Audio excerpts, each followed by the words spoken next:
What if I told you that procrastination isn't just about avoiding negative emotions like we've typically thought in the past, but could require a more specific approach when it comes to moving through some of those things you've been putting off and avoiding? In this video, I'm going to teach you about 4 less commonly discussed ways that people procrastinate and a specific approach to moving through those with each one. In this video, you're going to learn some good stuff. Stay tuned and let's jump in. Now, the first of the 2 more commonly known about types of procrastination is anxiety. And in the case of anxiety, what you're doing is you're putting off doing something because you're avoiding how it's going to make you feel. Now, something I learned about not that long ago, and I was like blown away. Like it made so much sense and it's so logical, but at the same time, I think so many of us actually do this where let's say I have to make a phone call and I'm avoiding the phone call because I'm scared to have the conversation that's going to happen. Now, I can either knock this phone call out, suck it up. It's going to suck. My belly's going to hurt. I'm not going to want to do it. But you know what? I'm getting it done and it's over with. Or you can put off this phone call for days and days. A lot of times, what happens if you're doing this type of move is you actually end up making the end result even worse for yourself. It makes a bigger mess because you just put it off for so long.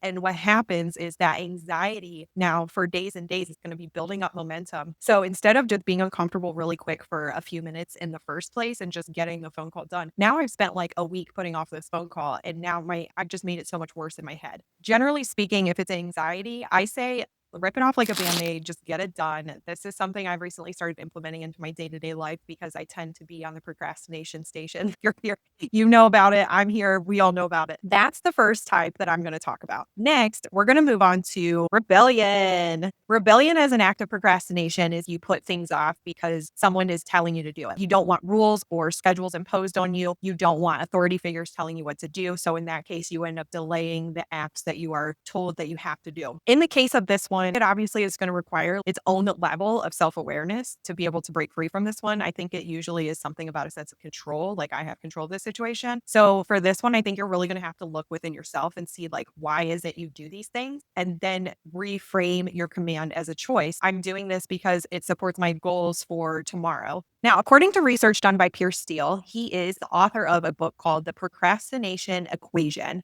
And I'll link that in the description below if you want to check it out.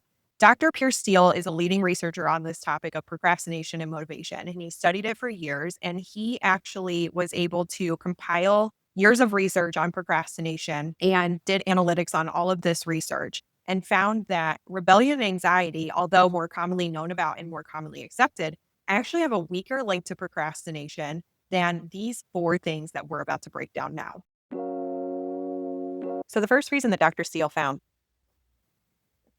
technical difficulties. The first reason is called low self-efficacy. What this means is someone has a low confidence in themselves or their abilities to complete a task well.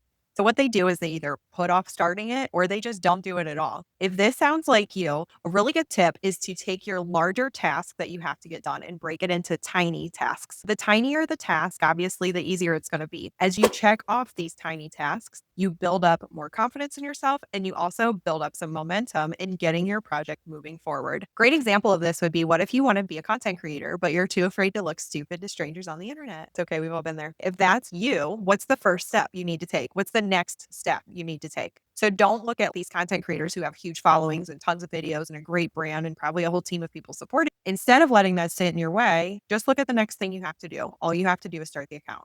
That's a great example. The next reason, according to Dr. Steele, that people procrastinate is because the tasks have low value. Basically, this means the task is boring, so you don't want to do it. We've all been there. Something you can do to get through this is called temptation bundling. And what you do is you take something that you actually really enjoy doing and you pair it with the task that you don't want to do. If that's the case, say you're one of those people that always has a ton of email and you put off looking at your inbox because it usually takes you a minute and it snowballs into other tasks and, your responses then get more replies. And what you can do instead of dreading this is you could take time out a couple times a week where you go to a coffee shop or a restaurant that you really like, get yourself a fancy drink or a delicious lunch while you go through all of your emails. Doing the task that is more enjoyable while doing the less enjoyable task makes the less enjoyable task a little more tolerable. The next reason is impulsiveness. Basically, what this means is your environment is too distracting and you need to remove those distractions. If you're someone that's easily distracted by a lot of noise, maybe don't work in public places or when your kids are running around and jumping on the couch. Try noise canceling headphones. That's another option too. I would say social media, not being in the space, if you're someone that gets distracted, is definitely a good idea. But ultimately, with impulsiveness, this is all about distraction and less about avoidance. Get the things out of your space that are going to cause those distractions and really sit down and focus. Little tip too, I recently discovered that listening to 40 hertz while trying to get things done increases my focus. And there is some science behind it. I don't know what it is. I can talk about it in another video if you're interested.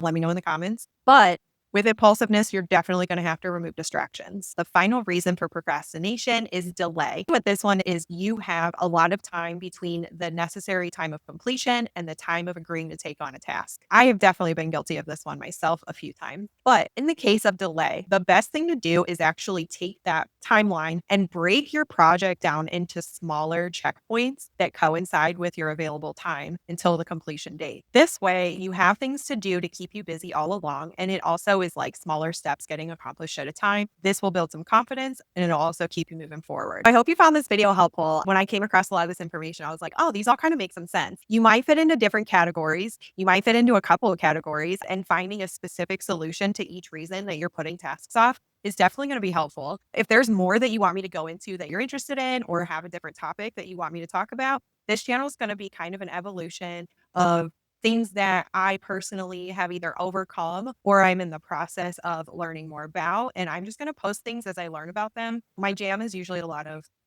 I don't want to say self-help because I feel like that's its own little trap. And I'm definitely planning on making a video about that at some point soon. But mindset, ways to be more productive, ways to be a better person, things to improve my health. I'm multi-passionate and I go where the wind takes me. So I think that this channel is going to be a reflection of that. And that's ultimately my goal, is to grow. This is my first video. If you made it till this point, thank you so much for staying. But the point will be, the channel and I are growing together. I hope the community is going to grow with me too. That would be excellent. I'm here to share my knowledge. I've accumulated a lot and I would really like to put it out there because I think people are probably waiting to hear it from me, just like there are people waiting to hear things from you. Comment below what you want to hear about. My name's Heather. I appreciate you being here this whole time. Thank you so much. And I will see you in the next one.